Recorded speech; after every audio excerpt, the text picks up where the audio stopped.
Hello and welcome everyone to another episode of Closer Encounters.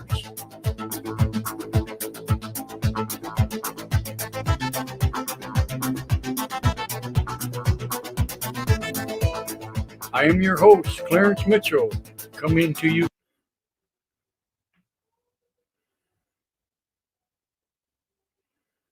live from somewhere, Minnesota.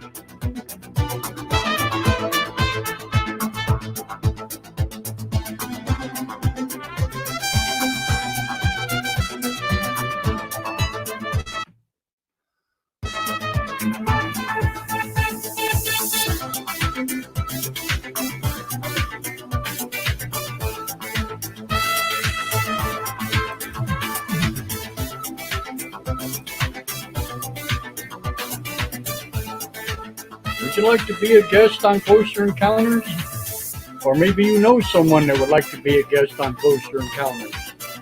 Or maybe you have a story to share. Well, please shoot us an email, closerencounters.info@gmail.com. Again, that's closerencounters.info@gmail.com.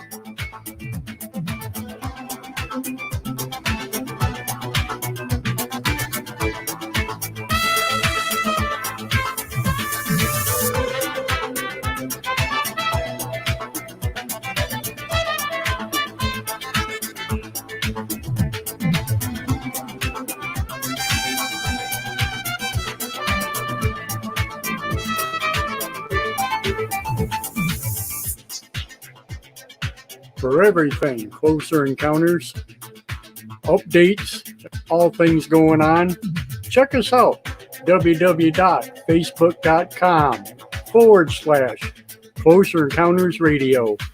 Again, www.facebook.com/Closer Encounters Radio. And please don't forget to like, follow, and share.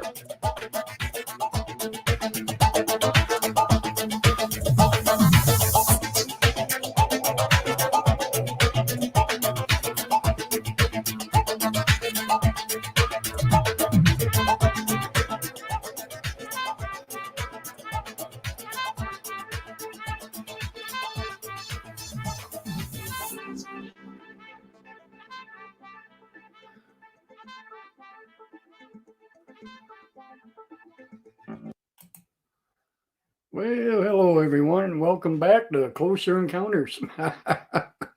Oh, yeah, it's been a few days since we've been on. A lot of things happening, a lot of weird stuff, crazy stuff, as you know. Boy, yeah, this coronavirus thing, just totally unbelievable stuff.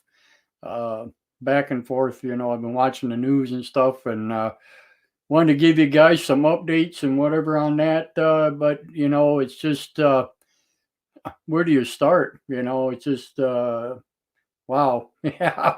So I kind of backed off on it just a little bit because everybody pretty much knows what's happening now. It's freewheeling, so to speak. So there's really not a whole lot of new news to that, other than the conspiracy theories that seem to be running around. They're hitting hot and heavy, just crazy stuff. But yeah, they're still wanting people to stay at home and, do your thing and whatever. So, just be safe and, do what you can. It's the best thing we can do. So anyway,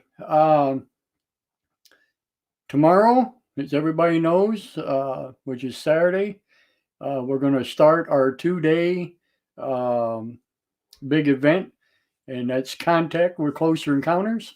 We got a number of really good guests to line up to be here, and we got some really cool people, really good stuff going to be happening. So I hope you guys join us. That starts at 9:00 Pacific Mountain Time, which will be 11 o'clock Central Time and 12 o'clock Eastern Time. and that's both Saturday and Sunday. It's going to be 8 hours each day, and yeah, I hope you guys join us. And it's going to be quite a deal. So please, if you're there, share it. Whatever, let people know. We will be making up a new poster sometime this evening. We'll throw it out there, and then a new ad, and we'll remind everybody, for tomorrow morning. So yeah, it's gonna be quite a deal. So pretty cool. Alrighty. Well, as far as tonight's show, some of you may have seen the post. It was a poll that I made about the Starlink system, and my big thing about it, I made a post and I commented on it how astrophotography and telescope watching may come to an end. And I asked if people agreed or disagreed because of the Starlink system that Elon Musk is putting up in space. Now, right now, he doesn't have a whole lot up there, but by the time this is all said and done, he wants right around 40,000 of these satellites running around the Earth. And a lot of folks have been upset about it, and this, that, and whatever. So I just thought I'd grab people's opinion. Now, a lot of people who probably are on the poll probably don't use telescopes. They probably don't do astrophotography and stuff like that. But that doesn't mean that your opinion still won't matter, because what's going to happen is our nighttime viewing, regardless if you're just sitting out laying underneath the stars trying to catch a glimpse, all you're going to be doing is watching satellites run back and forth all the time. Maybe some people think it's okay. To me, it's just going to clutter up our space, and I think it's ridiculous. But there's a lot more to this than a lot of people realize. He claims that when it first started out, it was just for internet. But I did a little deeper digging into it and stuff, and I came up with a couple of things I think is going to interest you. So just to let you know that there are more things going on here than just that. So, VJ says, why so many? Well, I'll show you exactly why so many here in just a moment. It's totally ridiculous, and that's what I'm saying. It just is crazy. So what I'm going to do is we got a couple of videos now. What's happening is lately, especially in the news and different other YouTube videos and stuff like that, there's been a lot of folks that have been capturing what they think are UFOs and stuff and been posting them online. There's a lot of Facebook posts and stuff on these things. People claiming that they've seen these UFOs, and so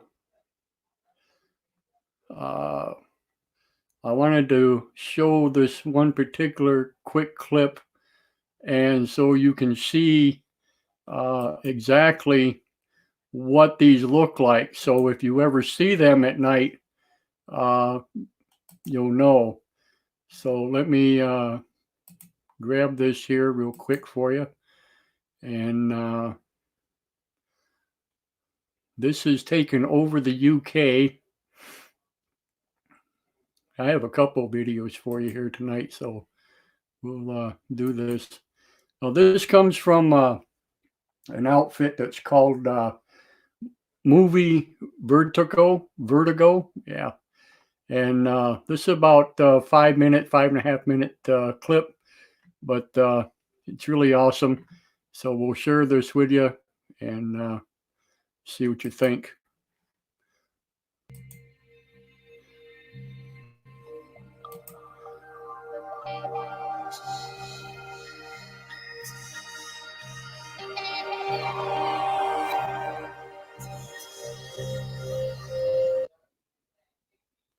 if it stays running.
Very understandable why people would think that this is UFOs and stuff.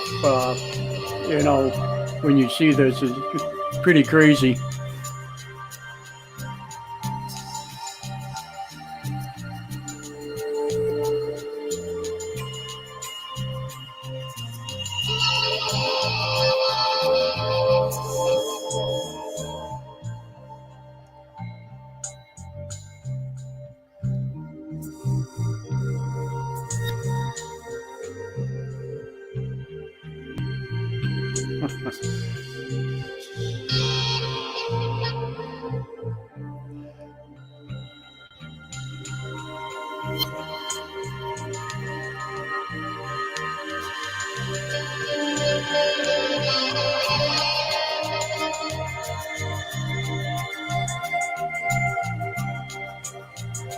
Yeah, it is pretty crazy music, right?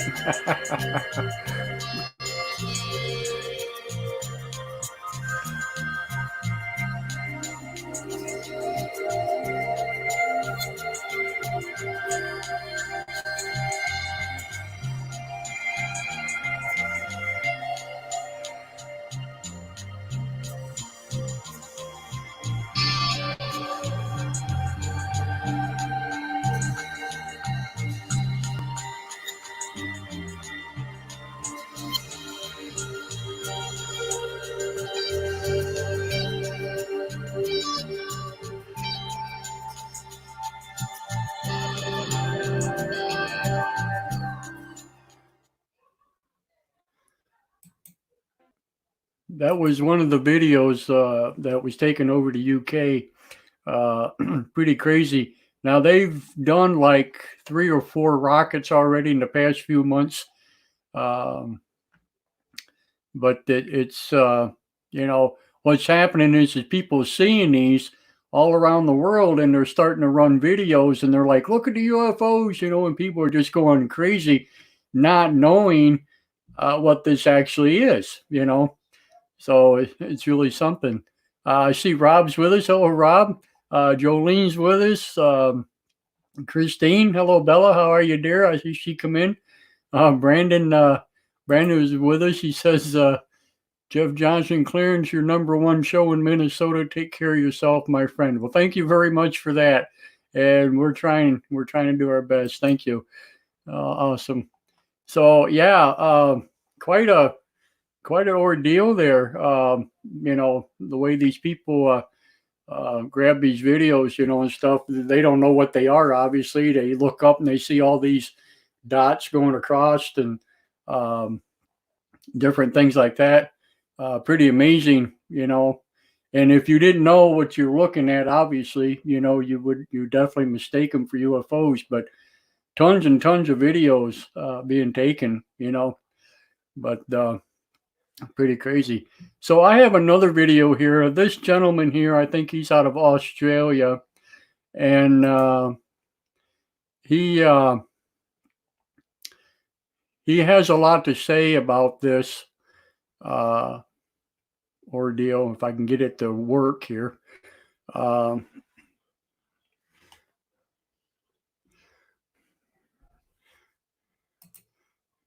And I don't know why that popped up like that, but so what I'll do is I'll share screen this if I can. Okay, this is Alan Wallace.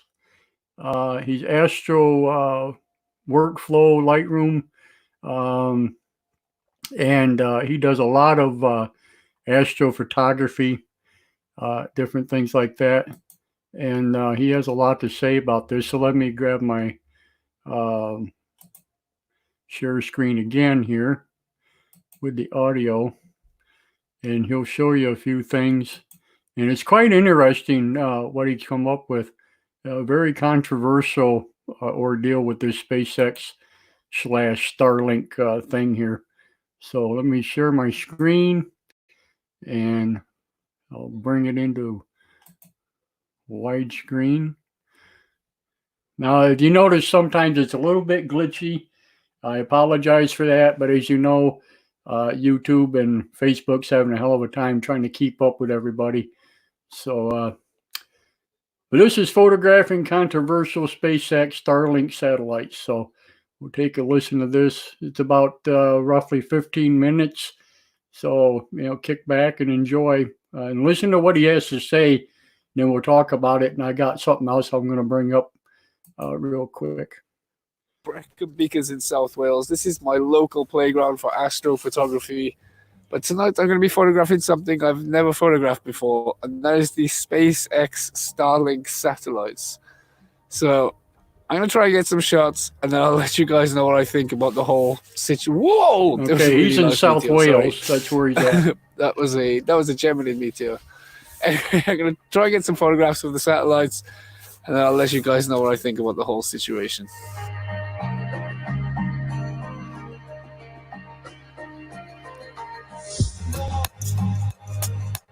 This guy's got a really good channel. If you ever want to watch him, he has some really good stuff. Awesome photographer.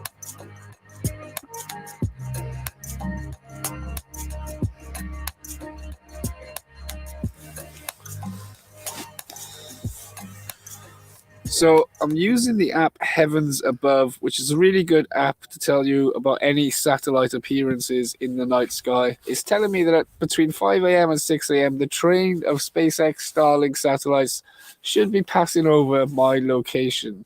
It's about a week or two since they launched, so they're not quite as bunched together anymore. and they're probably gone into higher orbits now, so they're not shining as bright as they would have been in the first few days. But either way, be interesting to see them because I haven't seen them yet, and I just want to see how it makes me feel because, as you know, it's a very controversial situation right now, which I'll talk more about later. But I've got a 55mm. I'm going to try and get some shots on the 55mm. Hopefully that allows me to see them sort of separated in the long exposure. I've also got 135mm on standby to perhaps get some sort of more close-up images. And yeah, just going to see what happens. A couple of them actually went overhead a few minutes ago, and I was hoping to get a shot in the east as they sort of set in the east. I've got a really nice composition with Sugarloaf Mountain in the Brecon Beacons, but they were really bright when they were overhead, but they faded before they got anywhere near the horizon. So I'm not sure if the shot is going to work, and I'm not actually sure I care or not if the shot is going to work. Alright, so there's one going overhead right now. It's on its own. I'm just going to try and get it with the 135. Okay, I've got him on the 135. You can see how fast it's going. But it's on its own. I was kind of hoping to see like a train. You know, a big trail of them. There's still a few more to come. Just keeping an eye on the live map.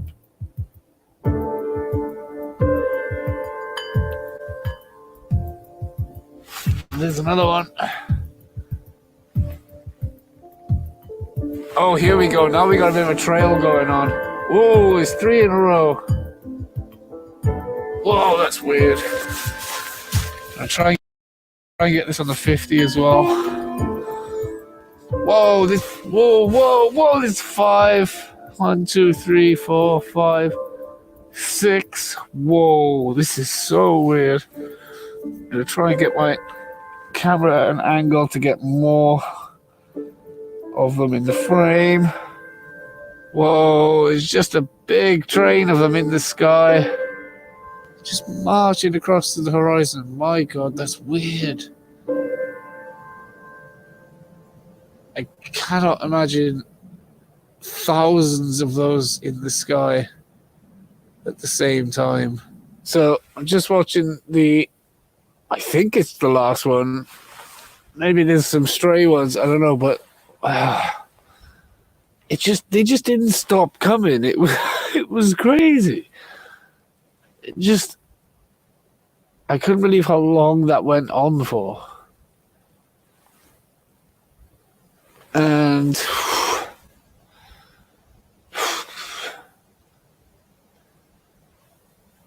man, the thought of thousands of those being in the sky has now become even more terrifying than it already was.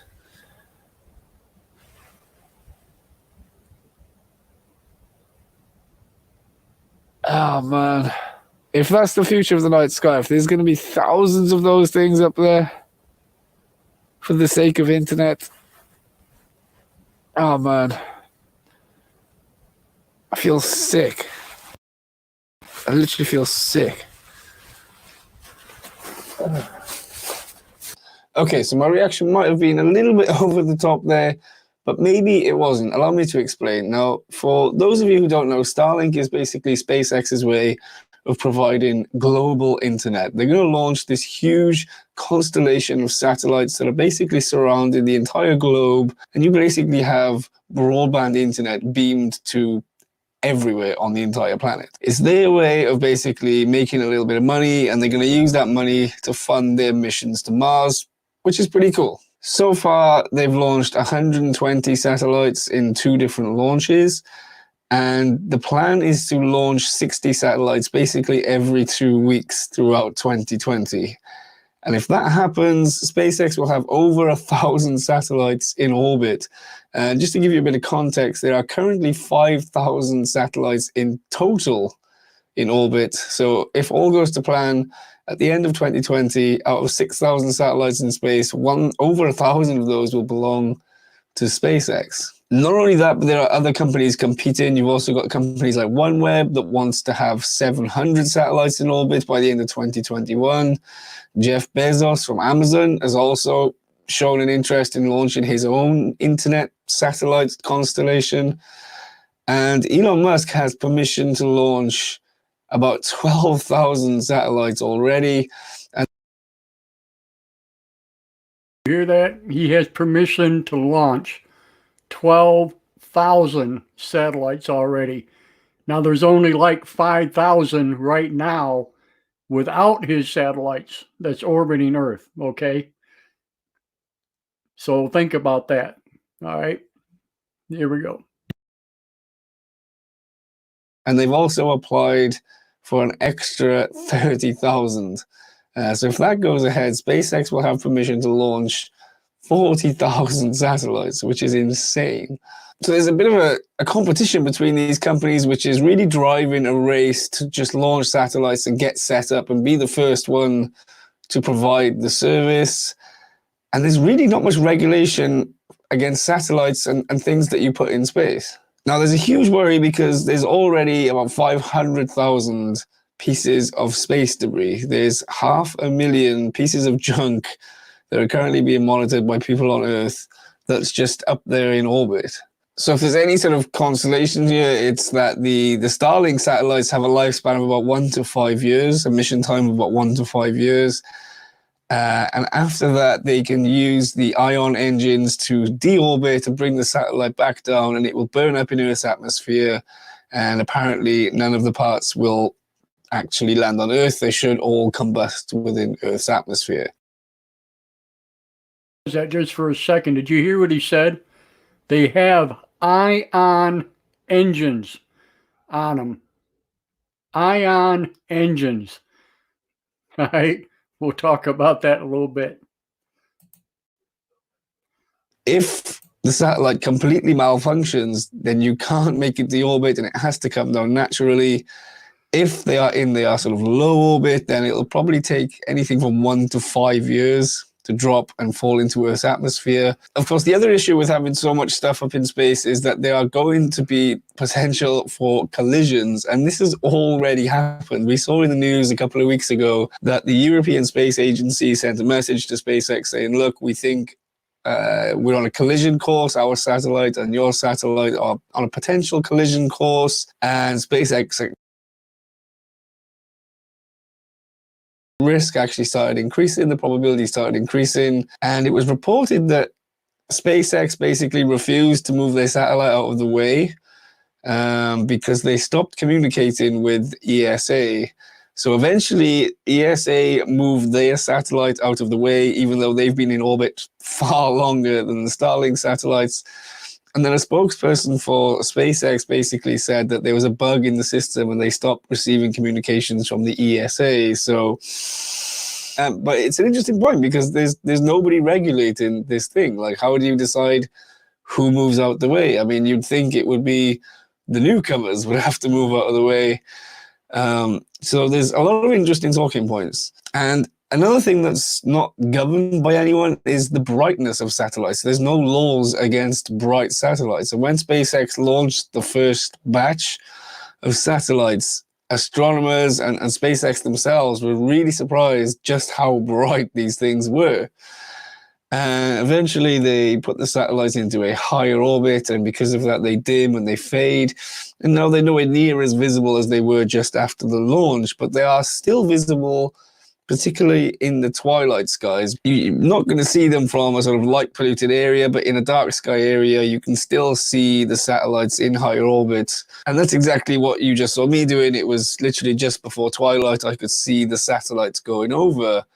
And, you know, if I was doing a time lapse or if I was doing some astrophotography, they would kind of ruin the images. And there was an image recently from Cerro Tololo Observatory in Chile, which went sort of viral in the astronomy and astrophotography community because they showed how the Starlink satellites basically ruined over 5 minutes of their observations, which, you know, time is extremely precious in these observations.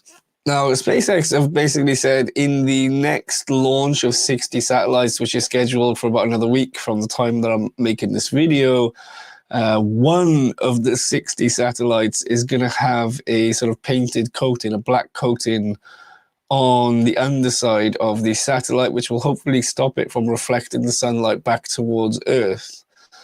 But this is just a test. Whether they go ahead with the solution or not depends on whether the coating affects the thermal performance of the satellite. If the coating works and they stop reflecting the sunlight, it would be great for, you know, astrophotographers like myself with the wide-angle astrophotography, because hopefully they won't really turn up in the images. So there's a lot of interesting talking points going ahead, and you know, the general reaction from the astronomy and astrophotography community has been, you know, a lot of anger and a lot of worry, which is great. I think everyone needs to be very vocal about this issue. And there's a quote from Jonathan McDowell, who is from the Harvard Smithsonian Center for Astrophysics, and he kind of sums it up perfectly for me. He said, "There's a point at which it makes ground-based astronomy impossible to do. I'm not saying Starlink is that point, but if you just don't worry about it and go another 10 years with more and more of these mega constellations, eventually you're going to come to a point where you can't do astronomy anymore. And so let's talk about it now." And this kind of just sums up the whole situation for me perfectly. We need to be very vocal about it. We need to you know, continue being worried and angry, and there just needs to be good communication between the science community and these commercial companies, and we've just got to hope that these commercial companies have a sense of empathy and they, you know, look to maintain our window to the universe and look after the night sky. But perhaps the one thing that's bothering me the most about this entire situation is that there's a lot of anger and people being vocal about this issue with the satellites, when there's already a way bigger issue that's been taking over our night sky for the past 100 years, and that is light pollution. And we have lost so much of the night sky to light pollution. It's continuing to get worse. It's increasing. The blue-rich LEDs that are replacing the old streetlights are incredibly impactful and detrimental to the night sky, also to wildlife and to human health. And I'm not going to go into it in depth because it could be a whole other video. And in fact, I did a recent talk for TEDx, and that should be online very soon, basically about the negative impacts of light pollution. So I'll put a link in the video description below once that finally comes out. I think it's coming out in the next few days. But yeah, I just kind of wish people were this vocal, this angry, and this upset with light pollution as they are with the satellite issue. Obviously, I'm quite, you know, I'm very happy that people are very angry and upset about this satellite issue. But I think, you know, I just wish people would show the same sort of passion towards light pollution, because it's just such a huge issue that is largely going unchecked, and it's just not receiving the attention that it deserves, especially when you see how the rest of the world is sort of slowly waking up and being more aware of all of the other forms of pollution. So let me know your thoughts, guys. Get in the comments box below. How much do these Starlink satellites bother you, or do you don't care? You find them quite cool to look at? Global internet is amazing. I don't know, get in the comments below. I'm really interested to see what you guys think about this, because I've seen a lot of polarization, let's say, both sides of the story online. So it'll be interesting to see what you guys think. Anyway, make sure to subscribe if you haven't already, and you should check out some of my other astrophotography vlogs. And if you're going out to enjoy the night sky anytime soon, I wish you good luck and clear skies.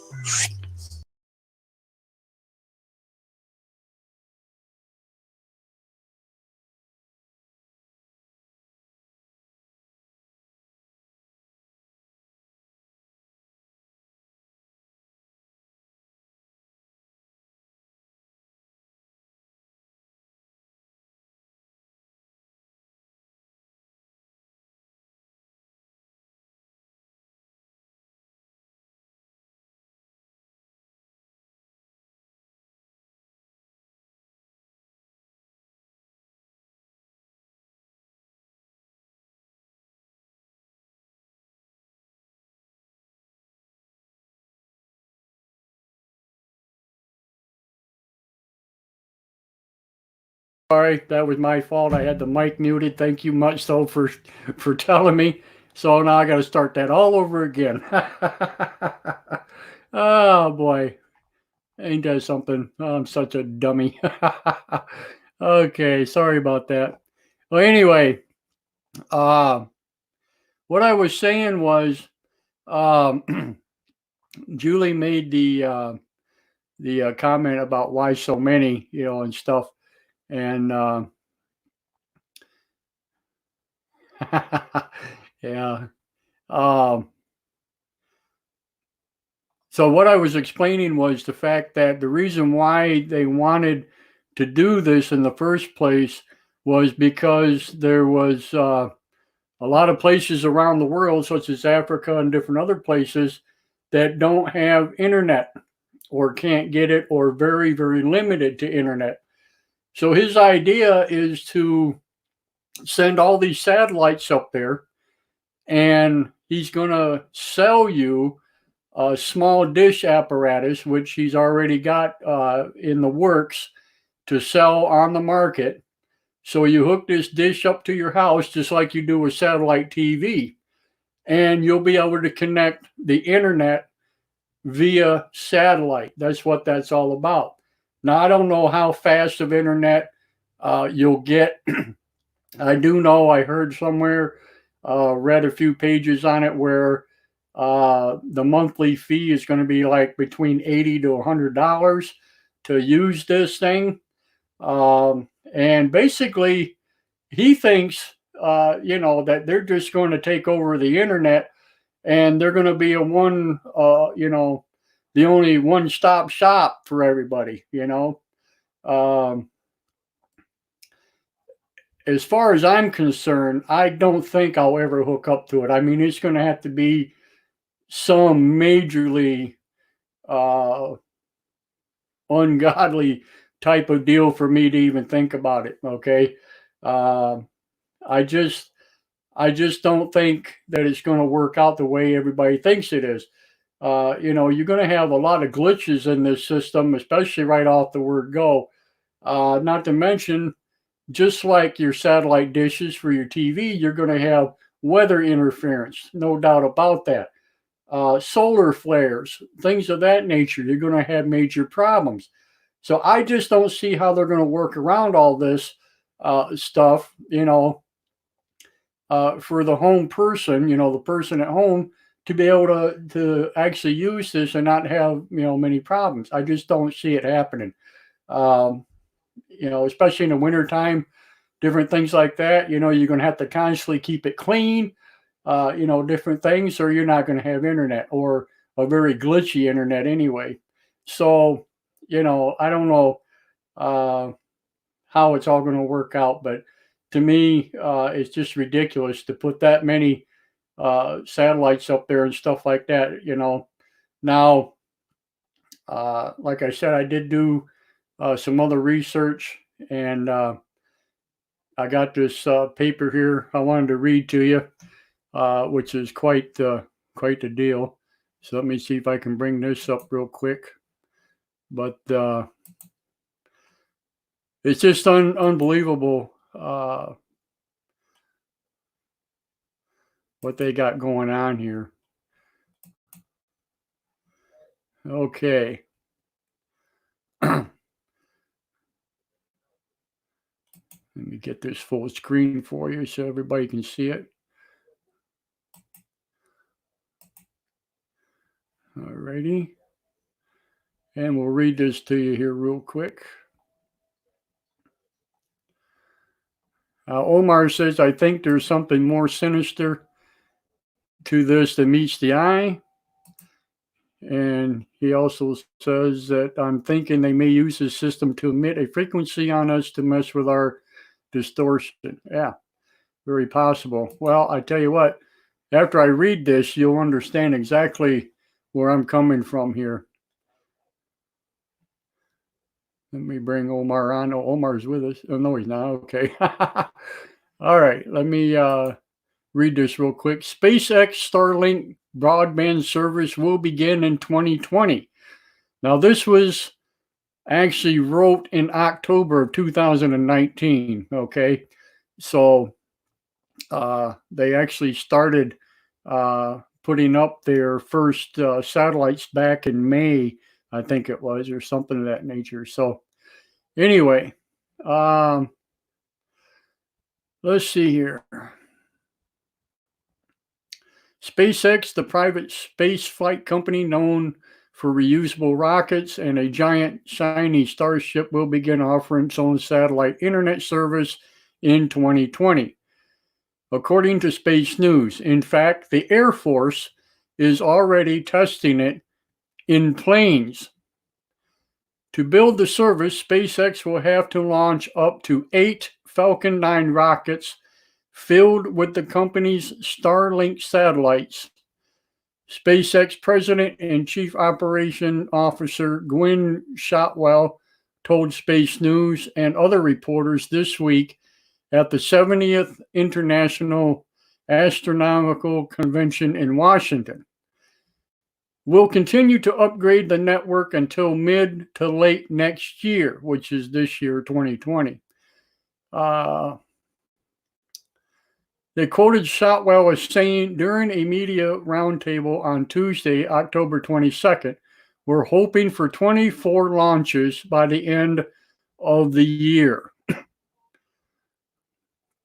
And here's a video, of course, that they show you of the Starlink, which I'm not going to play right off right now. Then it goes on to say that SpaceX launched the first Starlink mission, a Falcon 9 carrying 60 satellites, on May 23rd to lay the foundation for a satellite constellation that will ultimately number in the tens of thousands. Another 60 are slated to launch next month.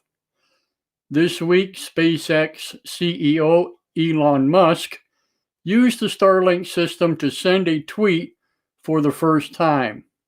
Whoa, it worked, Musk wrote in the tweet on Tuesday. Musk used a Starlink terminal in his home to send the tweet. Eventually, Starlink customers will receive a box from SpaceX to access the network. Knowing Elon, he wants everything to be beautiful. So the user terminal will be beautiful. Musk has said SpaceX will need at least 400 Starlink satellites in orbit for minor broadband coverage and 800 satellites for moderate coverage. The initial Starlink plan called for a mega constellation of 12,000 satellites, and SpaceX recently filed paperwork with the International Telecommunication Union to launch another 30,000 satellites. The ITU is a United Nations agency that manages the global satellite radio frequency spectrum, amongst other things.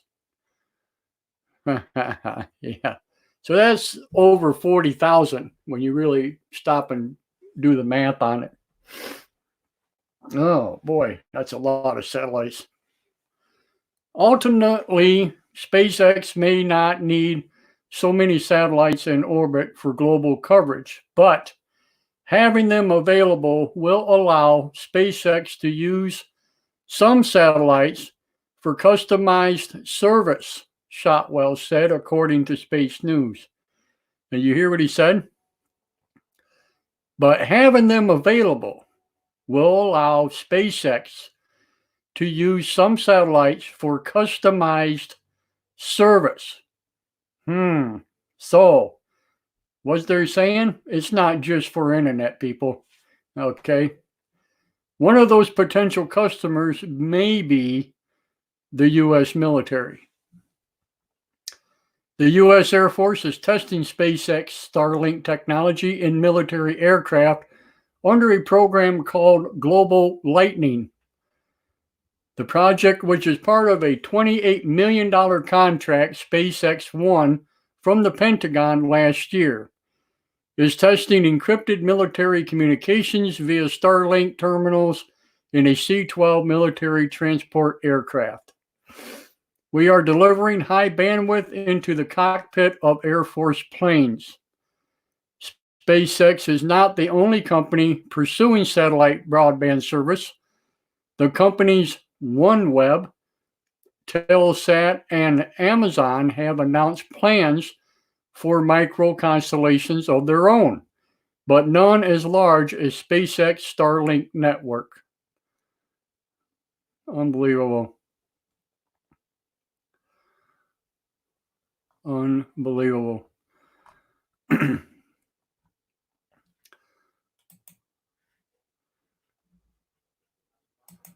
So there you go, folks. That's what that is.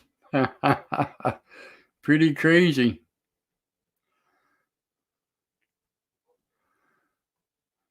Jolene says, wonder if his company has any connections with China.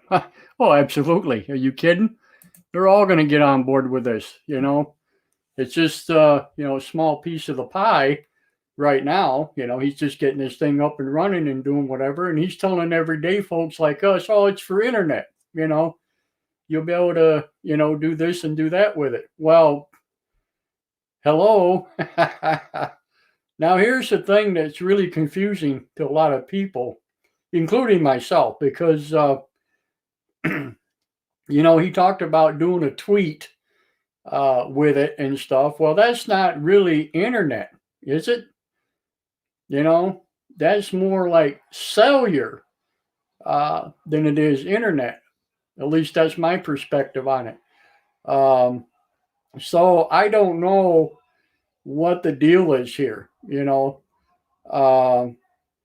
Is this going to give you better cell phone communication? Is it strictly for laptops, Wi-Fi's, this kind of thing, for your routers and different things like that?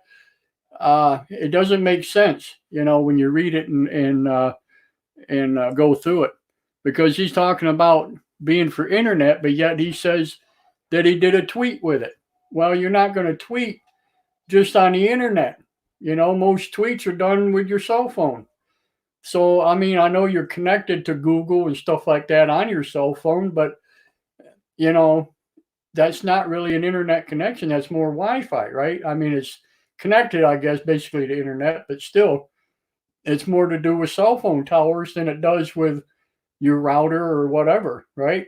Or am I wrong? I don't know. I'm not sure how the whole thing works, That's where it gets confusing. So here's what we got going. We got 5G network that everybody wants to put in and shove down our throats now. And now we got, will be 40,000 Starlink satellites that's going to be roaming around the earth. All right. And that's just one company. That's just Elon Musk's company. That doesn't include the other companies that want to do the same thing. So, what are they doing? They're crowding everything out up there. To me, it's just a bunch of BS. I think it's just going to screw up everything. They're all going to be pointing down. We don't know what these things are capable of as far as gigahertz and all that stuff pointing down on top of us. Is it going to screw up the magnetosphere? And the stratosphere and stuff like that? What effect is it going to have? I don't think anyone's done any of these studies. And mark my words, they get all these up there and turn them on, they may just destroy the earth with this stuff. You know what I'm saying? Who knows? It could be weather changing. It could be all kind of crazy stuff going on. We just don't know, Will it screw up animals' homing mechanisms, such as, whales and things and birds and whatever? It's just very scary stuff as far as I'm concerned. I just don't get it, and why they're allowing this to happen. I don't know. I just don't understand it. So that's basically what I wanted to bring to you tonight and talk about, and get your guys' input and what you think. I think it's a sad situation. It's just we don't have a choice in the matter, because It's all about the big money people. They pretty much can do whatever the hell they want to do, and we don't have a say in it. So, but yeah, I'm a little upset about it.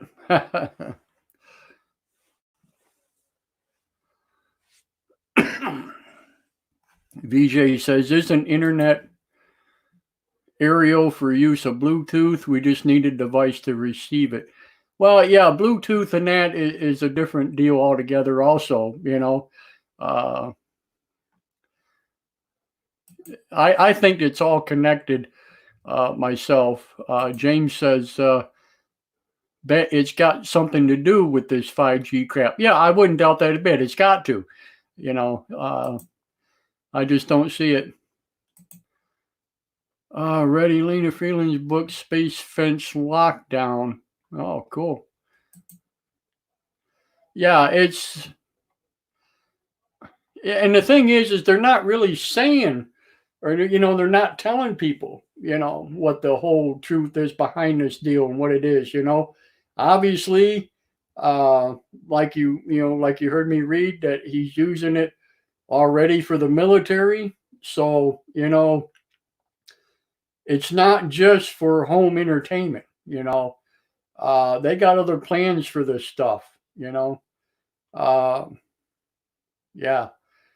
Is it going to be used to spy on people? Is it going to be used to do all of that stuff? Who the hell knows? It's just, it's crazy.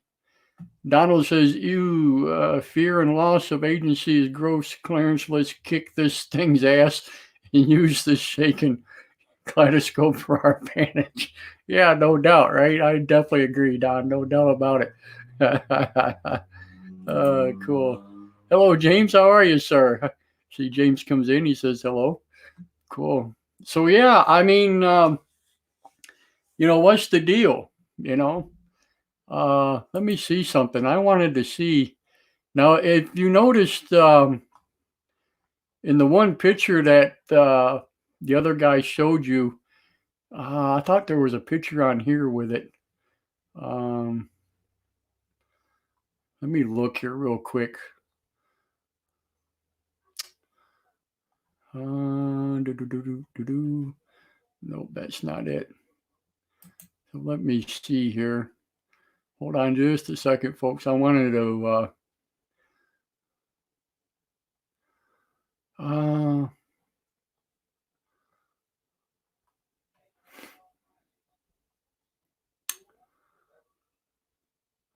oh, here we go. This is just a few days ago. Let's see here.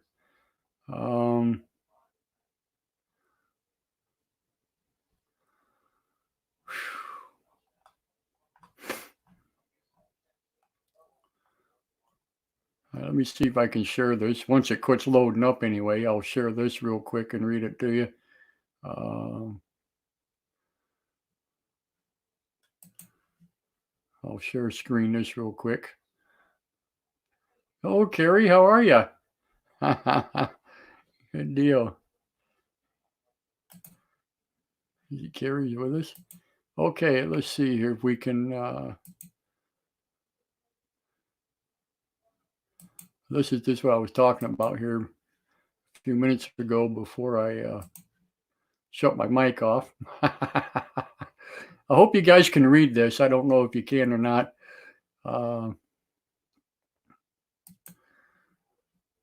Okay, it says SpaceX got a key government license last week. Federal filings reveal as the company clears a regulatory hurdle that moves it closer to offering new high-speed internet service from space. The FCC has authorized SpaceX to begin rolling out as many as 1 million of the ground antenna the company will need to connect users to its Starlink satellite system. Starlink is SpaceX's plan to build an interconnected network or constellation of about 12,000 small satellites to provide high-speed internet to anywhere in the world. The company has launched 360 satellites in the last year. The license details that each ground antenna is 0.48 meters in diameter or just under 19 inches across. It looks like a UFO on a stick, Elon Musk said in an interview. It's very important that you don't need a specialist to install it. The goal is for just 2 instructions, and they can be done in either order. Point at the sky and plug it in. Skylink is intended for about 3% of the hardest to reach customers for telecommunication companies in rural areas where 5G is really not well suited, Musk said. SpaceX intends Starlink to have high-speed connection for any users with latency below 20 milliseconds. Wow. Starlink competitor OneWeb may face bankruptcy. OneWeb, a SoftBank-backed competitor of Starlink, is also in the middle of launching its own global satellite constellation. But Bloomberg reported on Thursday that OneWeb is considering filing for bankruptcy, with the report saying the company is facing a cash crunch. OneWeb has raised $3.4 billion to fund its satellite network, but CEO Adrian Stelic told CBNC in a February interview that the company is always raising money. We're constantly raising capital, Steckel said, just after the company's second launch. We're not being public about what we're raising. When the time comes, we'll make that announcement. SpaceX has likewise been steadily raising funds, including $500 million in a round this year. Musk noted in the March interview that there are 0 similar satellite efforts that didn't go bankrupt, referring to companies that fell short of building networks in the early 2000s.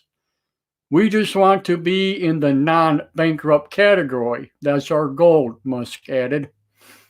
Well, bully for him. So, yeah. Hey, Mr. Rob. I see Mr. Rob's with us. We're going to bring him in here. How we doing there, Mr. Rob? Hello, Clarence. Doing very well. How are you? Good. Yeah, I'm actually outside smoking a cigarette right now, enjoying some fresh air for once. I don't know if that's COVID friendly, but that's what I'm doing. I don't know either, my friend. I really don't know. Excellent show so far. Excellent show, as per usual. Thank you. Yeah, I just, except for turning my mic off there for a while. I mean, you know. I saw that. While I was eating dinner, I saw that. That's okay. I was like, he'll fix it. Yeah, I just happened to look at the chat. Everybody says, "You can't hear you," you know. I'm like, oh, I did it again. Yeah, I got a habit of doing that. I shut it off during shows and stuff. And when I want to comment, I just turn it back on, you know, and then I remute it. So if I bang the table or do something, you're not hearing it, you know. And then I forget, you know, I want to talk and I forget when I shut the show off, I start talking, I don't turn the mic on, you know. So it's like, that happens. Yeah. But anyway. So Starlink. Yeah. Oh, Starlink. What do you think? Well, my first question is, you know, we've talked about what it is already, and what it is an upgrade from fiber optic cables to lasers. It's really transmitting information. One thing I saw earlier is that every satellite has to be in contact with 4 other satellites for it to work properly. Right. So, you know, they're making a grid around the entire world. And with a lot of the conspiracy theorists saying that the New World Order is coming, one of my questions is, what is the ultimate function of this particular thing? I know it's for stock exchange and media update from 4G to 5G. Really, with the update from 4G to 5G is only a 17% difference. Well, in lucrative cash terms, 17% difference is a lot. Right. But 17% difference, and they're rolling out of 5G, which is also on a lot of conspiracy theorists' lips right now, is that, the gigahertz wave is causing people to feel certain ways. So what is the ultimate use? For me, like, what's their end game is my real question.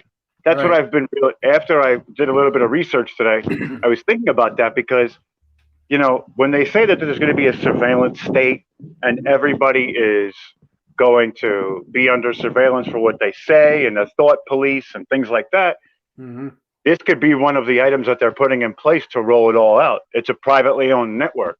Yeah. But, there's ups and downs to that. This will also mean that the people in Africa that don't have internet access regularly are going to get that internet access.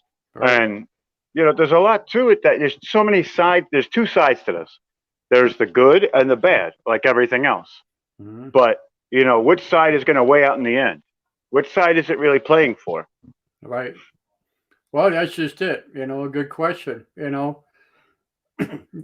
My question is, excuse me, do we actually need this kind of technology? I mean, let's put it this way. How fast is fast enough for people? True. You know what I'm saying? Right. I mean, well, it's just not just the fastness, it's the cost. It would cost the world $150 billion to upgrade fiber optic cables. Well, and with Starlink, it's only $10 billion to upgrade from 4G to 5G. So the savings in money is a big object everywhere. We know this. We don't like to think about Rob, it. Does this Starlink hook up to the 5G towers that they got going on now, or is this a separate thing? I mean, that's the way 5G, I'm understanding it, that 5G is only for cell phones. Well, no. 5G, these specific Starlink satellites have their own type of platform that they use for an antenna. Yeah, it's like Qualcomm Right. It could be mounted on vehicles. It could be mounted on airlines. It could be mounted to your house. It's a stop sign shaped flat object that's about this big, but it's wide. It's wide. But at the same time, so they can literally piggyback off of all of those little satellites to use. But it's not about towers. The whole thing is that they're eliminating towers because the satellites will be roaming as a grid over the entire world. So towers are not necessary. All you need is the receiver box to actually pick it up. So, switching it over from 5G to 4G is basically just hardware. Well, a lot of these big cities, though, like Minneapolis, New York City, places like that, they're putting up 5G towers for people with cell phones. You got these 5G hotspots now, Right. Certain companies are, they're rolling out. But the thing is, in order to buy a phone to use it, the phone itself is $1,200 or more. You know what I'm saying? Right. Absolutely right. What Elon Musk is doing with these satellites, this is basically for home computers. This is basically for, you're going to hook up a dish like you do just for your TV, right? And that's how it's going to work. That's just like let's say Dish Network. All right, same kind of thing, except it's solely for internet. You know what I mean? Correct. Now you'll be able to use that to watch like my Roku TV and stuff like that with it. Whatever. But I mean, I'm hardwired in, so I don't know if I really need that kind of deal. I just don't see it. Plus the problems I think they're going to have with it, with weather, solar flares, collisions with other satellites. I mean, come on, what's going to stop them from going off course and crashing into other things? They actually have a system that they put in place. That's a functionality of it that actually, I forget what the name of it's called, but it's an interceptor of sorts, and it views the world around it. And what they also have an ion drive that's powering the satellite itself. So by having this, they say that the interception, basically what happens is when if they're going to hit each other, they have plates on it that are like sensors. and they use the sensors to mitigate how far they are from something, and to mitigate and bring down the collision to, like, I think it's like 17% chance. But the other part that they did to it was these satellites cost $300,000 a piece to make. Once they enter the Earth's atmosphere, if they do collide, once they enter the Earth's atmosphere, they'll burn up, except for the ion drive. Right. So it's safe for people that are on the ground. But the other part of that is that with the lasers, that's also the reason why they're in contact with 4 other satellites around them. First, for positioning. Second, to make sure that they don't collide with each other. And it so happened that they do. There's 4 other satellites around it with the same information. So there's a lot of fail-safes involved. The one thing that gets me so far is that I think they have close to 6,000 already out there. Right. Okay, because they did 6 missions at 60 apiece. So it's actually, I'm sorry, 360 that are out there. Right. What's happening is these are test satellites. So the functionality of it is at 30%. What's the other 70% functionality for these satellites? Well, that's what I'm saying. Yeah. What does it consist of? What exactly can it do? What does it do? Yeah. And only Elon Musk knows that, and his engineers, really. But so there's a lot more questions than answers right now. It's a very experimental system, which is good, but which is bad too, because, like I said, if they really wanted to know your every word, they could literally pick up on microphones and cell phones. Well, it's already a proven fact that they can. Every app that you put on your phone that you allow already has capabilities of listening to you, taking pictures without you knowing it, tracking your email, tracking your messages, tracking every phone call. You know what I'm saying? That's already a proven fact. And that's without these things. You know what I'm saying? So let's think about it from this standpoint. That's like the FBI and the CIA monitor that. Absolutely they do. This is a private organization monitoring that. So what exactly? They could be running black ops for anybody, any country, not just the United States. The one thing that's a positive out of this whole thing is that in their first 2 years, they estimate that they're going to make somewhere between $30 and $50 billion. After it only costs, that's revenue. And what they're doing is they're going to pump that stuff, that cash revenue, into NASA to create better shuttles and more technologies to basically to go to Mars and the moon and make habitable space stations there. But see, that's not going through NASA though, Rob, because Elon Musk is the one that owns SpaceX. He's the one that's going to Mars. Well, yes, but he has an FCC contract. So what he has to do with that revenue is it will go into NASA for technologies, because once he has those NASA-approved sites on Mars, he'll be able to send his rockets there. So there's an end game to it. Yeah. Without NASA's approval, he'll never be able to colonize any of those places. You don't think so? No, absolutely not. The moon is a United States territory. You think so? Absolutely. That's why they planted their flag on it. Yeah. The moon is controlled by the United States government. Well, I just don't see. On the moon unless they say so. Yeah. See, I just don't see how they can stop him. I mean, if he wants to fly to the moon himself, I don't see how they can stop him from doing that. You know what I'm saying? I don't know. Well, they can't. But he can't land it. When he comes back, he'll be a criminal. You think so? Yeah. Absolutely. Absolutely. Yeah. That's just like when the explorers used to go to different countries that were inhabited by Native Americans, and they would plant their flag there. Same aspect. It's just like a colony. That's why they call it the moon colony, because it's an extension of the United States. Wow. Dave Rooker says, let's see here. He says, I don't have a huge problem with adding the satellites. Maybe you will convince me otherwise, but there are benefits, not all negative.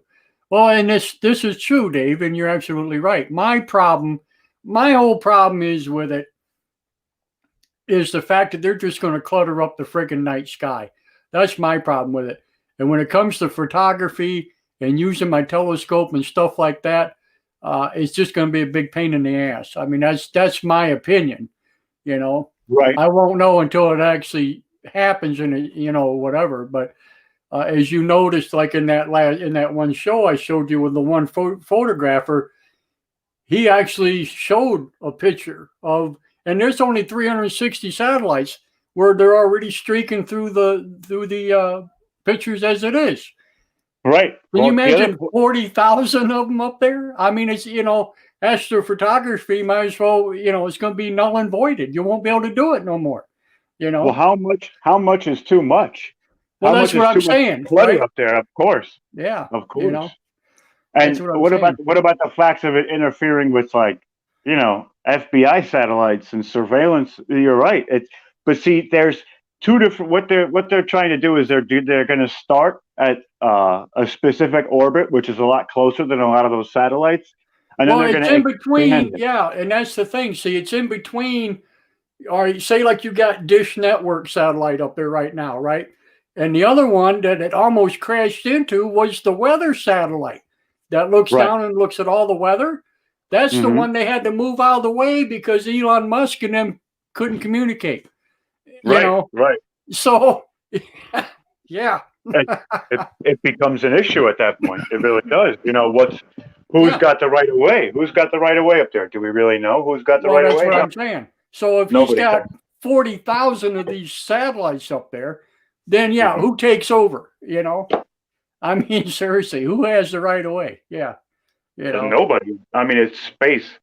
That's the thing. But see, over certain areas, I don't know how far. Like when they say it's like a no-fly zone, right? For like the military, how high up does that actually go? Like how far is that no-fly zone? Do we know? Or because let's say it's in orbit around the United States, but it's 60 kilometers above Earth's atmosphere. Is that still a no-fly zone? Does that still work?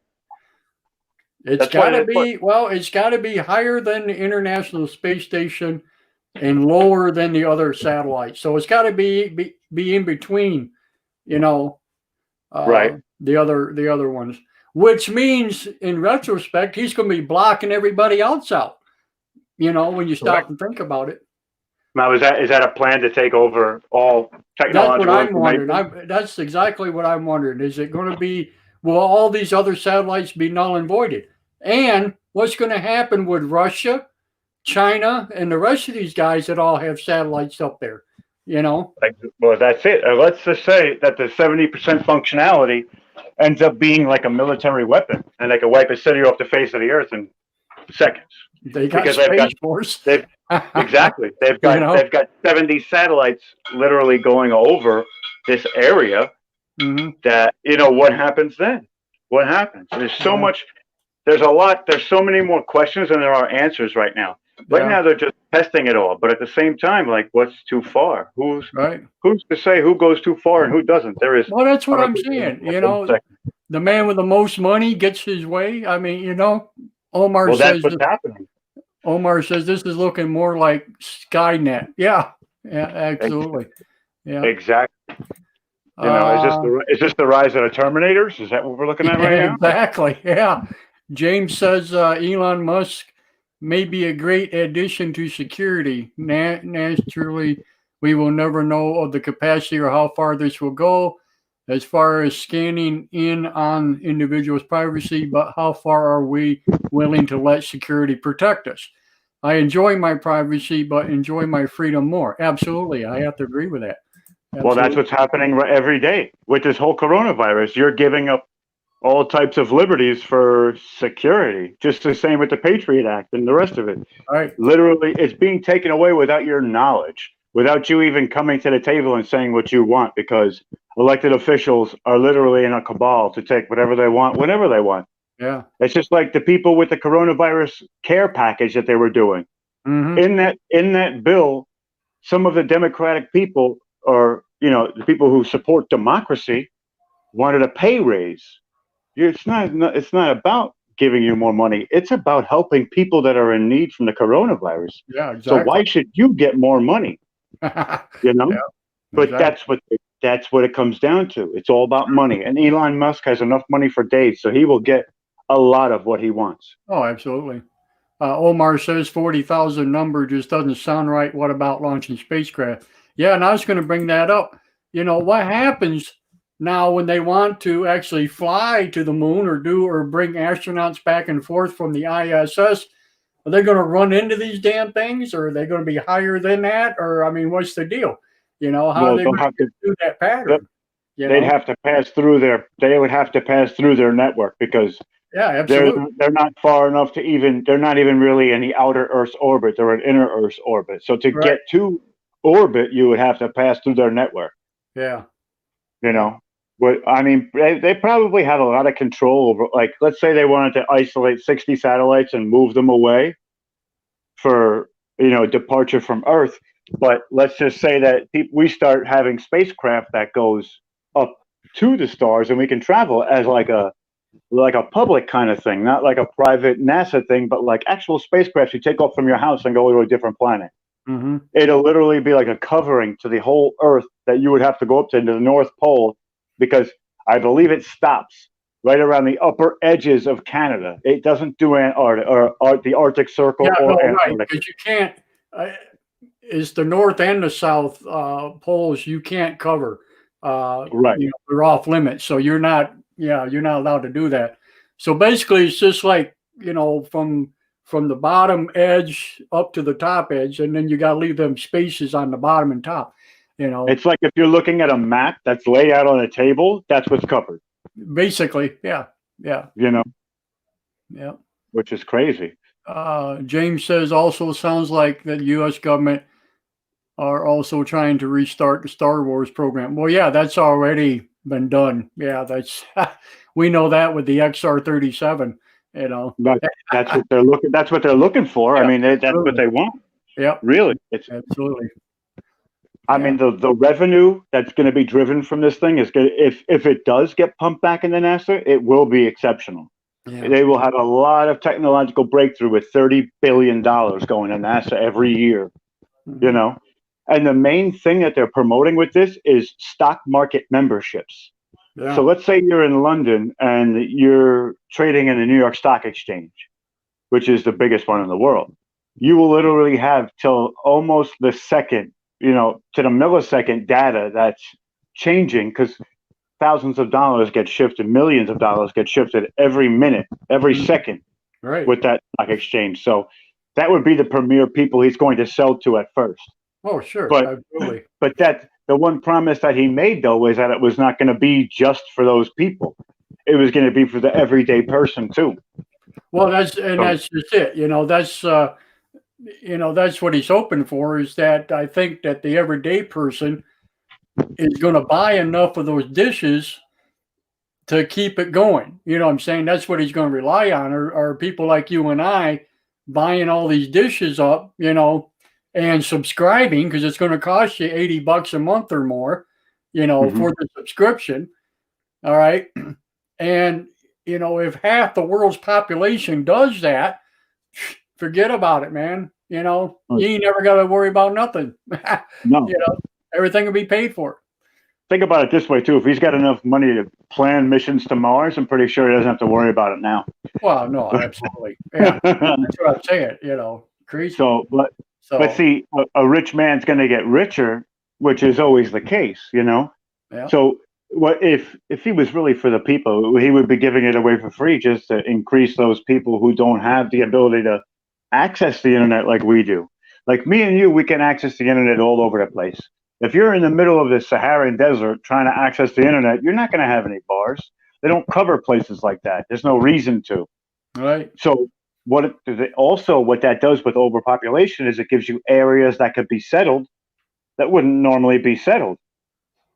Right. Which that could help. There's a lot of humanitarian things that can be done with this specific device and with this program. So, I mean, but like you said, to what end is it going to be in that capacity, or is it going to be for the world elites to take over and monitor you literally when you wake up in the morning and turn your head to the left? Yeah. And that's just it. And is it going to be a global hookup? Is everybody, from Russia and China and all of Europe and everybody, are they going to be allowed to hook up to this thing? You know what I'm saying? Yeah. Or is it going to be just strictly U.S.? If they have the satellites that they want, they're going to hook up everywhere. Well, that's his intention, because he claimed that he wanted places like in Africa and that to have internet, right?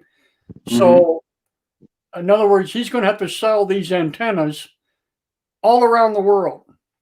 You know what I'm saying? In order for people to be able to hook up to it. Now, do you think Russia and China and that will get on board with that and let people hook up to that link? You know what I'm saying? Or that's for their government to decide, and we have no control over what their government decides at all, which is really a problem. Yeah. But information is never fully free like we'd like it to be. Well, you know what I mean? And that's just it. You know what I'm saying? It's crazy. But I don't know. I just and if that's the case, and here's another thing I was just thinking about. Now, for us to get it, okay, we have to buy the dish and put it on our house, just like our TV, right? So what about these other big, huge conglomerates, like the military and stuff like that? You're not going to see all these little dishes. There must be some kind of a interconnection thing somewhere, where they can just, connect everybody at once. You know what I'm saying? Right. Well, their devices have to hook up to it too. He would have to give them complete access to the system, because that would be the new internet. It would literally be like the new internet. You know what I mean? Yeah. Which, I mean, to me, it's just, not only that, you're looking at 5G, and we all know the problems of 5G too, with the certain gigahertz, that frequency that makes people sick. It gives people cancer. It's scary. I mean, it is to me. Definitely scary. Hey, Mom, my mom's in. Hello, Mom. Hi, Mrs. Mitchell. James says Lockheed Martin already taking advice from aliens. This is another Avenue product for the same association. Yeah, very well could be. Absolutely. He also says, good job making post 9/11 coronavirus link.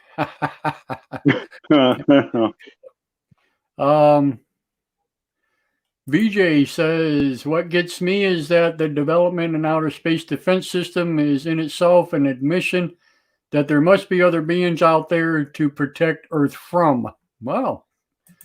Well, that could very well be a thing too, is they've gotten some top-side information that we don't know about. Yeah. Omar says Musk is not for the people. The antennas right now for Starlink are going to cost $200, $200 for the hookup. Really? Itself. Yep. How much a month?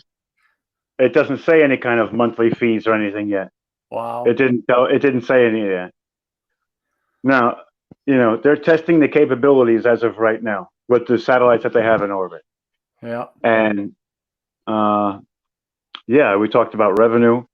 So basically, cables that are fiber optic right now, they run at 43 millisecond delays.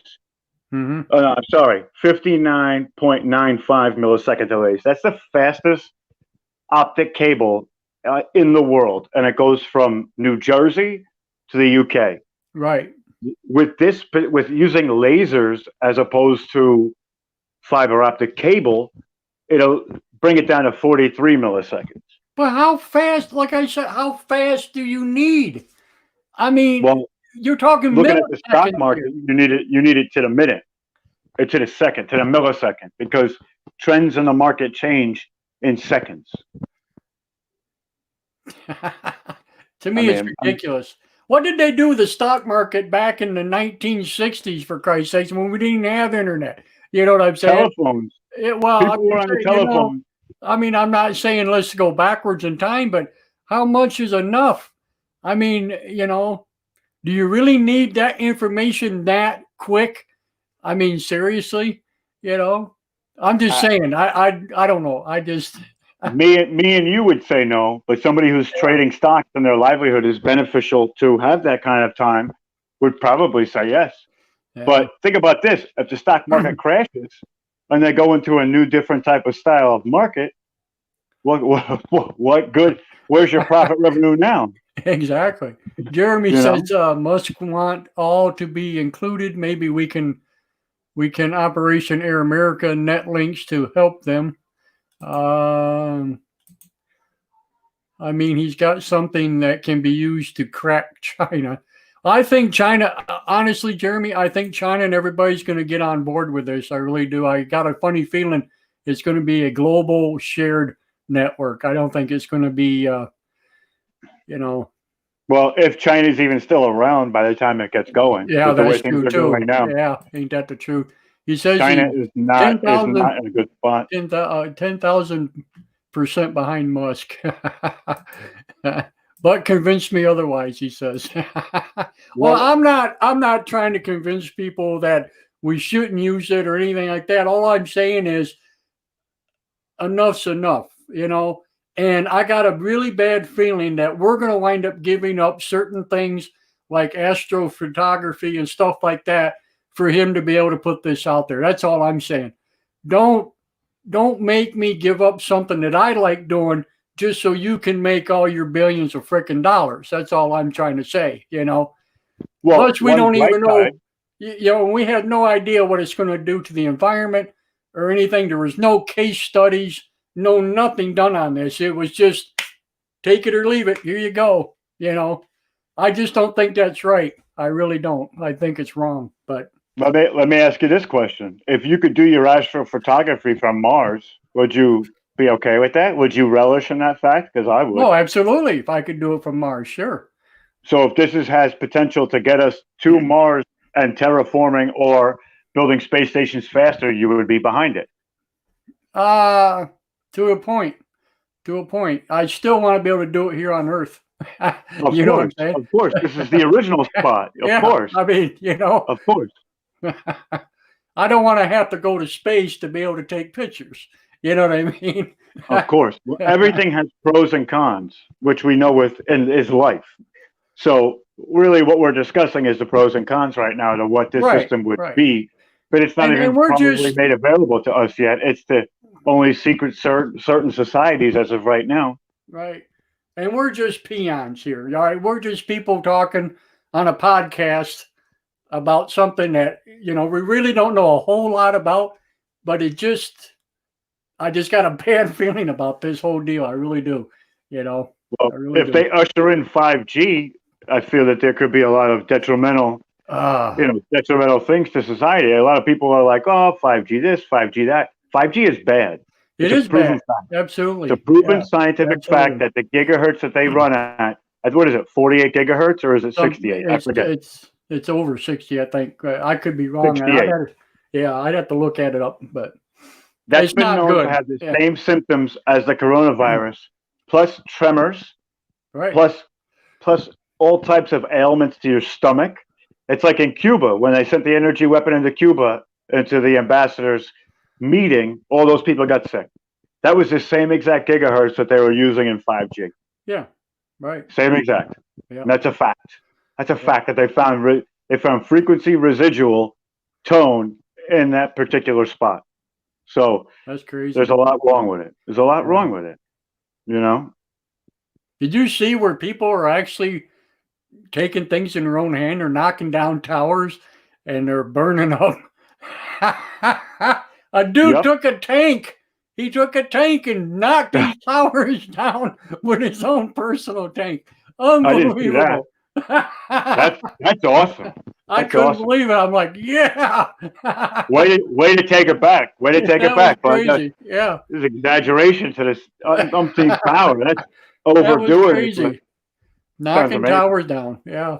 Wow. That's awesome. Yeah. Well, it's like the guy with this coronavirus thing, right? Ship is over there in California, docked in the dock. Train, the damn engineer of the train thinks this whole thing is nothing but a hoax, and he drives the train literally to the end of the track through the barrier and tries to run it into the ship, the Mercy ship that's out there in the freaking dock. Of course, he didn't make it because the train's too heavy and it can only go so far. But yeah, he wanted to drive that train into the ship. what kind of nut jobs are we dealing with out here? I mean, I don't know. wow, what is I'm up not with sure. that? That's crazy. Yeah. And James, just to answer your question, 5G is already being used as a weapon. Yeah. 5G is already being used. Hence why we say to talk about the Cuba incident, because that's the same. It's just a concentrated beam of that frequency. Yeah. That frequency is detrimental to anybody's health. It's been known to make people mentally unstable as well, or people with mental Well, that's instability where they came up to go with over the edge. that. What the hell was that? Radar? What do they call that with the sound thing there? They point at people for crowd control and stuff. What the hell was the name of that?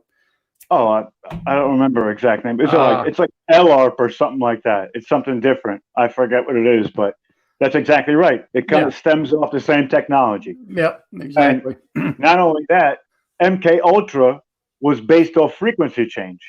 LRAD. LRAD. That's right. Thank you, Julie. Julie said it. Yeah. I said LARP. It was close. Yeah, LRAD. That's part of the MK Ultra. If you believe in MK Ultra, that's what they use to change people internally in their mind, is by changing frequencies for input and output of memory distortion and or schizophrenic being overcome by schizophrenia. So, these are secret programs that have been in operation for hundreds of years or 50 years with the U.S. government, but. Okay, James, thank you. James got to go. He says he's losing his battery. Till next time, awesome subject. We'll be here tomorrow. We got tomorrow and Sunday, big show, a 2-day event, contact with Closer Encounters. So please, everybody, remind yourselves and, be here. But yeah, that's 12 o'clock Eastern. What's that? I said, I'm super excited. It's going to be amazing. Too. Yeah, we got some good guests coming on. Good That's host. Awesome. Yep. I've got questions, so I'm ready. I'm ready to rock and roll. Cool.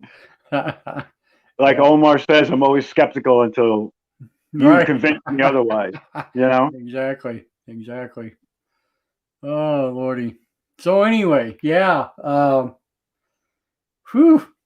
don't know, dude. 40,000 satellites pointing down at us. I don't know. Think about the weapons capability of 40,000. Well, that's what I'm saying. I mean, obviously he's not going to use them all just for internet, Well, no, that's the whole comes back to the functionality of it. If you're only testing 30% of its functions right now, you really need to tell us what that 70% also is, Yeah. Like what is the 70% consist of? If it's all about the internet, first off, there's cyber warfare. Right off the bat, if you're talking about internet and connecting through lasers, there's the internet option. Then what about like the fact that it actually has lasers?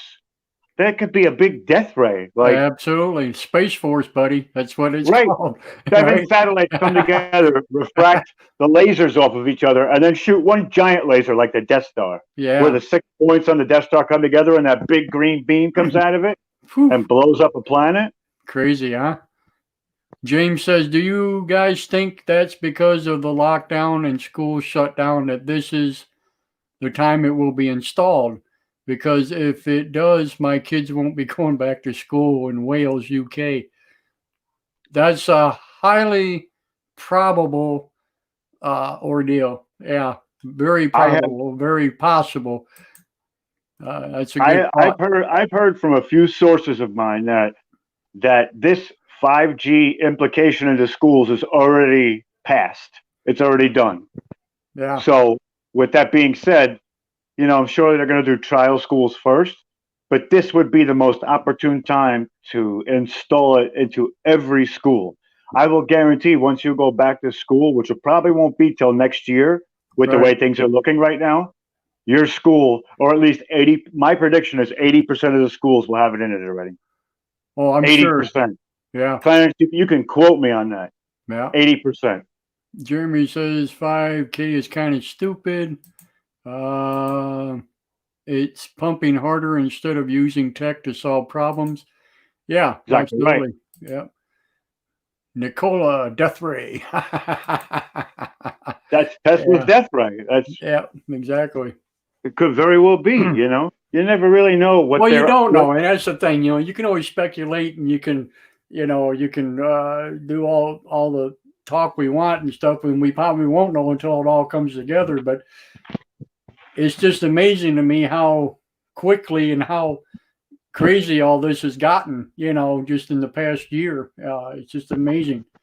But yeah, people were taking videos and pictures of these things and saying, "Man, look at the UFOs," and I'm thinking, damn, there's just way too many of them. There's got to be something to it, you know. And sure enough, it all finally came out that that's what it was SpaceX, you know. And, I remember when you first saw it, you posted it. You're like, "What is this? Exactly. What am I looking?" It was that line. You're like, Yeah. "What exactly is happening right now?" Yeah. And I got excited. I was like, "Wow, really? Like, what is that? Clarence, tell me what that is." Yeah. Like, we had no and idea. then we found out. But why would they launch it without telling people first? What's that all and about? that's just it, you know. Yeah. Nobody really knew about it. I mean, we knew that they were going to do something, but we didn't know exactly what it was, you know. Right. So, yeah. And I'm sure we'll never really know the full capability of those satellites either. Well, that's what I'm saying. I just guarantee it. Guarantee it. SpaceX, right? Yeah, exactly. Yeah, Space 10. 10 times the things you don't know. Space 10. One of the things they won't tell us about, BJ says. Yeah, exactly. Maybe the X is like algebra. It's a variable. It's a variable that they're not going to tell you. Yeah. You know? I don't know. To me, it's just crazy. You know, I usually don't worry about too many things in life, you know, as far as that goes. But this thing, I don't know. I just don't. I don't know. You're thinking about it. That's total coverage. It is total coverage. That's what I'm saying. It's not just globally. It's world. It's world. I mean, yeah. Anything that's absolute, you should be afraid of. Absolutely. It's like in Star Wars, they say Siths only speak in absolutes. Yeah. Anything with absolute and totalitarian power, especially with surveillance, you should be skeptical. You should be a skeptic of all of it. Because you never really, like I said, you never really know what their intentions are. You never really know. And you won't until it's already too late. I don't know. I just worry about weather changing, atmospheric changes, you know, stuff like that. You can't tell me with all that up there that something isn't going to change. You know, there's no way you're going to convince me of that. I'm sorry. Let's say those satellites can actually change weather patterns. Let's say that they could cause droughts in places that were like the heartland of the United States that produces all of our dairy and all of our grains. So what are they going to do next? They're going to implement GMOs that were created in a laboratory because everything else but they'll insist more on it because it's not susceptible to weather conditions. There's so many downfalls that could come along with this that really, does anybody, even us, see the whole picture? We don't. The ramifications could be dire. They could be dire. And it's disconcerting. It definitely is disconcerting. Yeah. If you have high anxiety, knowing that the military's involved, you know, and stuff. Yeah. That's very true. Yeah. Especially if they're going to incorporate NASA. Elon Musk and NASA must have some kind of communication. As even if they're so against each other that they're not piggybacking off of each other. Right. It's like when you look at this TV show called The Expanse, right? There's the Earth like battle contingency and the Martian battle contingency. What if this is setting up that paradigm shift that makes Earth and the people who are privately owned into a different head-to-head competition that ultimately turns violent? Mm-hmm. Or sabotage each other's stuff. And now we're putting our life into these things and taking a side or staying neutral when eventually you won't be able to. Well, check this out. I just had a thought. And maybe I'm wrong. I don't know. But we got these drones, right, that we use in our military now.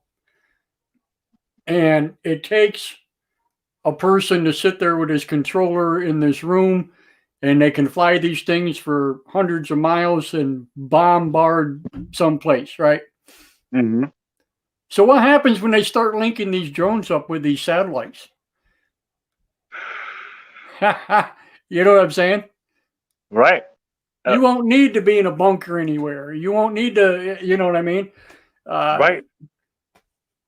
What about missile defense? Exactly. What about missile defense? You know, certain things like that. What if the Chinese pay off Elon Musk and he's now our new defensive grid to measuring when and how these missiles are coming in, and he just happens to overlook something because he was paid off. Yeah, crazy. That could start a nuclear revolution. Dystopia. It's all about dystopia. I don't know. It's all about. And we're getting closer and closer, but we just need to be on the forefront of this battle line. That's for sure. You know, we can speculate and we can talk about this or that and whatever and whatever, but it's just, I don't know. You know, it's like the guy in the video said, now's the time to talk about it, because eventually in 10 years, it'll be too late. Yeah. It'll be too late. Over with, you know? So, yeah, I think people need more answers, you know. Well, we need to be disclosed on what's the capabilities to come to those answers. Without full information, how do you make a real educated guess? Well, you don't. That's just it. You don't. You know. You really can't.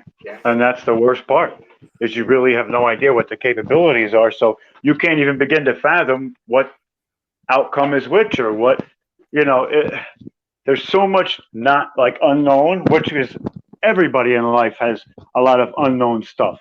Right. But this is worse because it's encapsulating the entire world. Yeah. And we just don't know. And hopefully us talking about it now gives people a little bit more credence to look further into it. I know I definitely am going to keep an eye on it now after doing my research today, you know? So who knows? Who really knows? Yeah. But, you know, and a lot of the information I got is just statistics. Jeremy says, do you think the atmosphere changes when air travel decreases? Oh, absolutely. Yeah. Of course. Absolutely. Of course. Pollutants coming from planes is that, and they can drop shit on you from far above, but you know. And that's another thing too, you know, I mean, you know, we talked about this, you know, like trying to get off from Earth to shoot a rocket to the moon or something like that. What's going to happen when you get meteorite strikes and asteroids and stuff coming in and whacking these things out of the sky? And you know what I'm saying? Well, I don't know. That could be used to deter them. If you send enough of those satellites to bump into it, it might miss Earth. You know?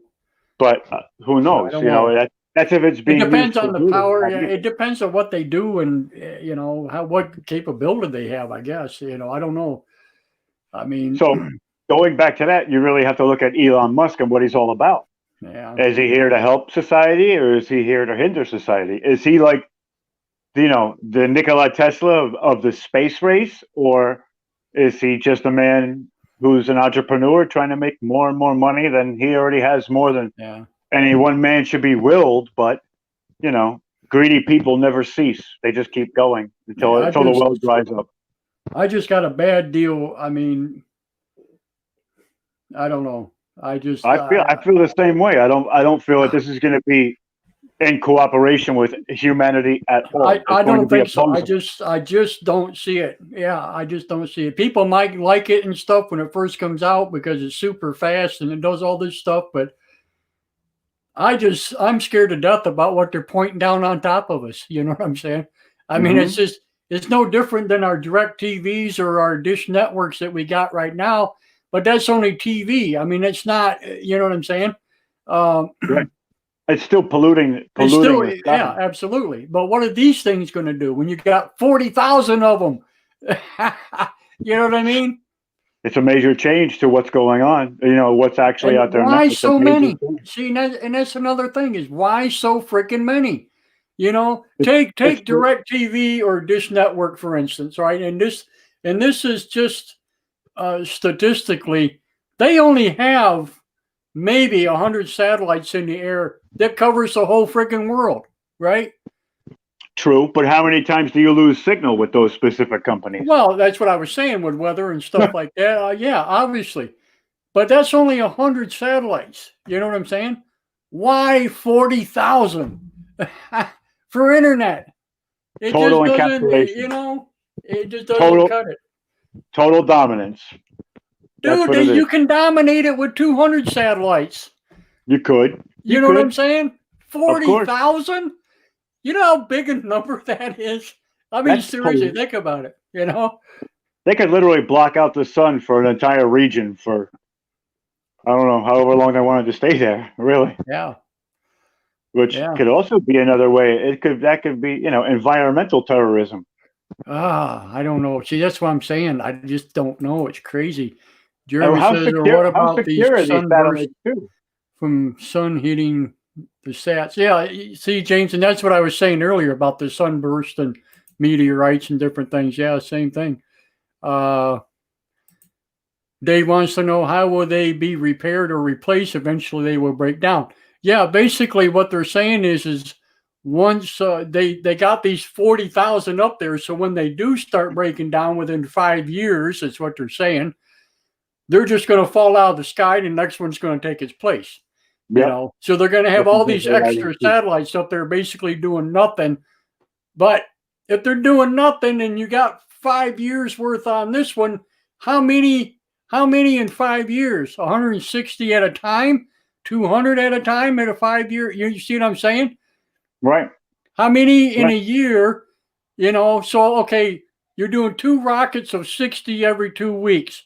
So in 5 years from now, are we going to have 2 rockets of 60 falling out of the sky every 2 weeks? You see what I'm saying? The fact of the matter is that they all burn up except for the ion drive, which is probably the worst part to fall to the earth. Absolutely. That's ion drives. Right. Yeah. Crazy. You know how nasty ions are? Oh, it's horrible. It is. Think about that. And that's what I was saying earlier. We were going to talk about the ion rocket, the ion. Why the hell are they using that? Because it's basically a money thing. Ion rockets consist of usually it's xenon that they put in the ion rockets, but they're actually going to use krypton because krypton is a lot more accessible and a lot cheaper to use. So they can run this ion drive off of a krypton element, which is, I think, number 36 on the periodic table of elements, which means that it is in abundance on this planet. Right.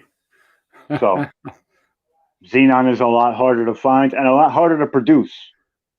Thomas says all those satellites are weaponized, ? Yeah. Who knows? Very well could be. Who the hell knows? Very well could be. With that many satellites? Shit. Jeremy says, good news. The Carrington event from 1859 is due again. Sure is. Sure is. Yeah, I'm sure. Yeah. Oh, my God. Yeah. He's not kidding either. That could be very well, in a year from now, that could happen. Yeah, absolutely. They have enough room Anytime up there now. Yeah. Now would be a good time for it to happen with all this other crap going on. Right. Seriously. Yeah. Yeah. Crazy. But that's the other thing, too, like we were talking about. If they do have 40,000 satellites, they can't have any commitment to any one particular state or government. Can't happen. It could be used for such dark ways that exactly. They can't allow that. Exactly. They can't allow them. I don't know, bro. I guess we'll just have to wait and see. But I just, I just thought it'd be a good subject tonight to talk about, and you know what I mean? Bring it to people's attention and see what they think, Of course. But what else is on your mind tonight, Clarence? What else are you thinking about besides the Starlinks? Well, that's just it, basically, other than, we got the big show tomorrow. So that's, I'm hyped up for that. I'm super amped up, super amped. Absolutely. And you tell everybody they will be seeing me as well tomorrow and the next day at some point. Who knows when, but I will be there. Yes. I will be taking part. Yeah, I'm not going to mention a whole bunch of names on our guests, but we have 1, 2, 3, 4, 5, 6 guests, 7 guests for the weekend. Plus we got 1, 2, 3, 4, 4 hosts. So yeah, we got a pretty good lineup, no doubt about it. We got questions and answers, everybody. Yes, questions we do. and Absolutely. So we are not going to leave you hanging. It's going to be spectacular. All of the people that are coming through are super enlightened and super studious to the facts of their particular encounters, and it's going to give you goosebumps when you hear some of their tales. That's for sure. Absolutely, yeah. That's for sure. It's going to be an amazing event. Now, some of these people you will know, some of them you don't know. So I'll just tell you that also. Not only that many collective minds being a part of an event, it's going to be so eclectic and such a good base of knowledge of the types of things that we speak about that it's literally going to keep you in awe for the entire time. You know, I hope so. Yeah, absolutely. I know so. Yeah, I hope so. I'm just going to let people know I'm privy to some of the guests, so I will tell you that. I will tell you it's going to be great. It's going to be great. Absolutely. Something you look back on and say, I'm glad I was a part of that. I know I'm already feeling that way. Yep. Because my show isn't off the ground yet, but my radio chops and podcast chops are getting much bigger every time I come on. So there you go. Nothing wrong with that. Absolutely not. Absolutely not. BJ says her battery's going dead and she will say good night, wishing all to stay safe and be careful till next time. Thank you, VJ. Thank you. Good night, VJ. Always a pleasure to see you. Always a pleasure. Absolutely. Dave asks, whatever happened to that man who claimed he was a prince? Ramirez has 6 years of documents about Alexander he's talking about. Oh, geez. I haven't heard from him since our little escapade we had. Yeah. Yeah, I haven't heard a word from him or anything. I thought maybe he would get a hold of me or something, and not a word. So sad state of affairs, but that's what happens. It is, but at the same time, I believe we're probably better off for it. Well, I don't know. I don't know. What can you say? Yeah, nothing. It happened. Absolutely. Yeah, you can't. Yeah, it happens. Things happen. Water under the bridge. Pretty much. Yeah. And think about this too. If he really wants to get in contact and be a part of whatever he wants to be a part of, we'll always welcome people back with open arms. We don't hold any kind of grudges. So it's on him whether he wants to take part in any further shows or be in contact with any of us. It's, just because people have disagreements doesn't mean that we hate anybody or we're opposed to letting them speak their mind either. Yeah, I don't hate anybody or anything. It's just a sad state that, the way things turned out. That's all. That's a fact. That's a fact. I still don't understand what actually happened, but other than, well, it doesn't matter. The other part of it is we try and teach positivity and put out positive things. Yeah. So sometimes when people get negative, it takes them time to evaluate their own self, and maybe it was a little bit of both of it. Like it was probably me too, and Omar, and you and him. Yeah. We all had a negative spot, and you can't change the way people feel, but we're not opposed to talking either. Right. It's not like it is what it is. It is what it is. Exactly. I'm not going to fill in philosophical differences, Exactly.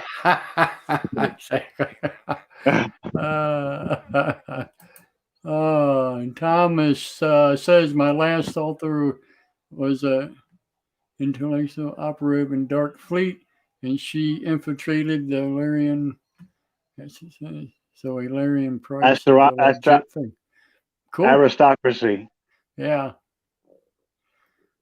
So Illyrian Price is a legit thing. Well, okay, cool. Something I did not know. No, me either. I'd like to hear more about all that stuff too. Whatever he's talking about. I don't know anything about it, so fill me up with information when you get a chance. Contact me any way from Facebook to Full Spectrum Universe, and I'd love to hear that story. Love to hear it. Yeah. I don't know, my friend. That's pretty much all we got. You know, Yeah. it is what it is. Yeah. Can only take this topic so far, I guess. Yeah, it just did. I just, like I said, I wanted to do the show, show some videos, talk about a little bit and see what people thought, what their thoughts were on it, but, we'll keep up on this and we'll see what happens. But the main thing was really I wanted people to see what they were looking at in the night sky when they saw these things. They're not UFOs. They are satellites. So, you can rest assured you're not going crazy when you see them. Kind of looked like an invasion at some point. You're like, wait a minute. And that's what so people were many of doing. them. It was scaring a lot of people, and a lot of people didn't know what they were looking at, and Right. it was like, yeah, so crazy stuff. So I see Thomas said, let's do a show together. Anytime, man. I'm ready. yeah, there you go. I'm ready for that interview. That Yep. sounds pretty tight, and I would love to be a part of it. That's for sure. Yeah. Omar says when you get knowledge to share it, regardless of how one feels. Absolutely. Yep. Agreed. Yep. Exactly. All right, Clarence. I will let you finish off the show. I just wanted to drop in and give you a couple of tidbits on what I found I'm today. glad you did. Thank you. Some opinion, and I'm sure you'll probably wrap up soon. So, because tomorrow's a big day. It is a big day. Yep, we got a long night. Everybody knows where to find me at Full Spectrum Universe. Rob Yoxheimer. I'm always a part of the Ufology is My Religion page as well. Just give me a shout, and I'm here for everybody. That's right. I love all of you, and I'm with all of you always. And Clarence, you have a good night. You do. And everybody listening, and we'll catch you on the flip side. Absolutely. Till tomorrow. Have a good night. You got Thank it. you. Bye-bye. Bye-bye, bud. Okay, folks. With that being said, it'd be a good time to close this thing out. But yeah, please be here Eastern time, 12 o'clock, 11 o'clock Central, 9 o'clock in the morning for all you Western people in British Columbia, of course. So, yeah. But anyway, I hope you guys got a little bit of something out of this tonight. We'll pick it back up again after this weekend, and we got a few more things to talk about, as we go along. So, just been doing some digging into other things and whatever, So we're gonna bring more to you. So, in the meantime, just stay safe out there, and. I just want everybody to kick back and relax and, love your neighbor, love your family, watch out for one another. This thing ain't ended yet. So, just be careful. With that being said, I want to thank everybody for being here. And we'll definitely catch you tomorrow. We got the big weekend coming up. So, I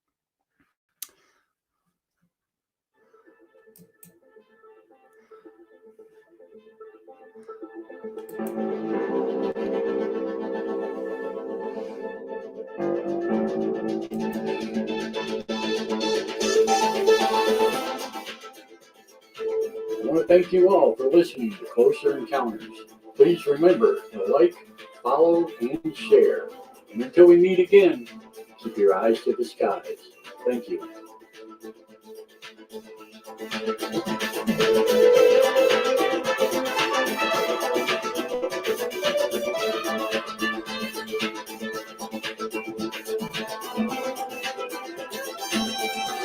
Good night, everybody. Be here tomorrow.